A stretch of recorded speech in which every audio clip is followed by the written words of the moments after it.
Hey folks, so today I thought we'd have a look at a popular keyboard I reviewed before, the GamaKay K66, but this time focus on modding it instead. The first unit I reviewed had soldered in switches, but this one has hot swap switch sockets, so that should be interesting. We'll mod the case with foam, mod the stabilizers, and then replace the switches and keycaps. Sounds fun? Well, let's have a look. So for this build, we'll use the K66 from GamaKay. This one came with Gateron yellow switches, but we'll replace them with Glorious Panda switches that I previously lubed with Tribosys 3204. We'll also use this black USB-C cable instead of the one that's included. We'll add some foam in there. These come in rolls and are meant for weather stripping, but it works fairly well here. And finally, in terms of keycaps, I have these dye sublimated PBT keycaps with a cherry profile in this sea salt and lime theme. So I removed all keycaps from this keyboard, and then I removed all of the switches. These Gatorons are not the easiest to remove. Maybe it's this acrylic plate too that's making it harder. Now we can see that the PCB moves freely in this case, which probably doesn't help with the sound. So I opened up the case from the bottom simply by undoing the screws that go around the case. Then I cut some of that foam the right length, and I also cut it in half so that it's the right width, and applied it under every switch row. This should make the case tighter and help dampening the sound as well, while still not being too thick so that the bottom plate doesn't fit anymore. I reinstalled the bottom plate and the PCB wasn't moving around anymore, added switches in the corners, and then tightened it down to make sure the PCB was aligned before locking it into place. We can see a bit of the foam under the case, but it's barely noticeable, and you can't really see it from the top, honestly. The stabs were quite wobbly and barely lubed, so I removed them and disassembled them. I clipped the little legs from the stems, lubed the housings with Krytox 205, dipped the wires in dielectric grease, and finally reassembled them one by one. These were a little loose in the case, so I cut little pieces of tape so that they fit a little more snug to prevent rattling. I was then able to install all switches. Like I said, these are Glorious Panda switches, but this PCB would accommodate 5-pin switches, and the sockets are actually south-facing, which is quite surprising for a budget board. Finally, I installed the keycaps. These feature a cherry profile, and this theme looks pretty good if you ask me. I'm pretty sure it's not a GMK clone, but let me know down below if you think it is.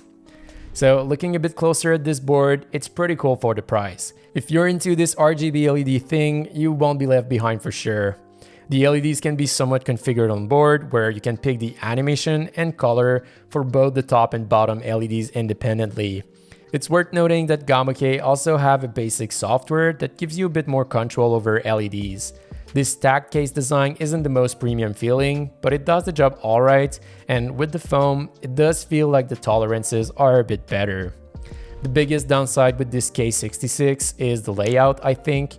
Don't get me wrong, it's nice to use, but it's far from standard. The bottom row isn't standard and requires narrower Windows keys, and then the right shift key is 2 units wide instead of 2.25, which is kind of rare to get in keycap sets. We often see 1.75, but 2.0 is usually only part of very large sets. Fortunately, it's not an issue with this keycap set that did include those odd keys. It's actually pretty nice, and the quality reminds me of Infinity.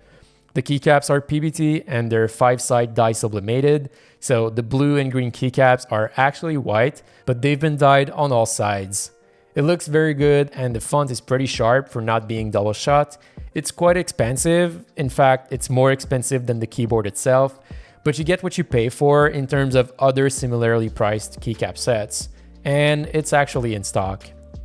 Now to the switches, I really like these lube Glorious Pandas. They feel super smooth while still featuring a nice tactile bump. I feel like the springs are just heavy enough for me. Like I said earlier, these were lubed with Tribosys 3204, and while I'm still new to this whole switch lubing thing, I really like the result I got from these.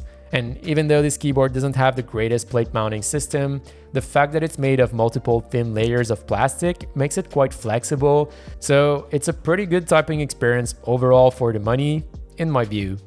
The stabs aren't that great, but tuning them does make them sound much better than stock.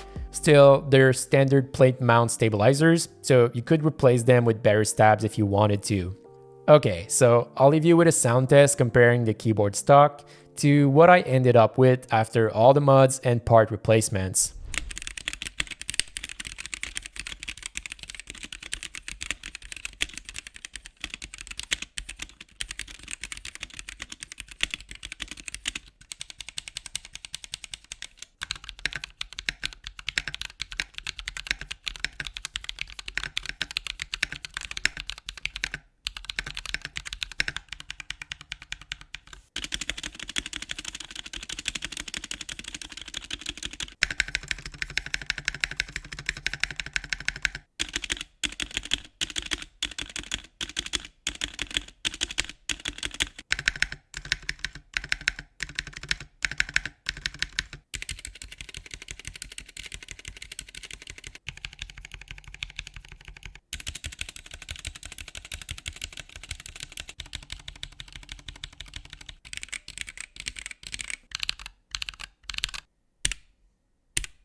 So yeah, let me know down below what you think, but to me it sounds a lot thockier with much less rattle than stock.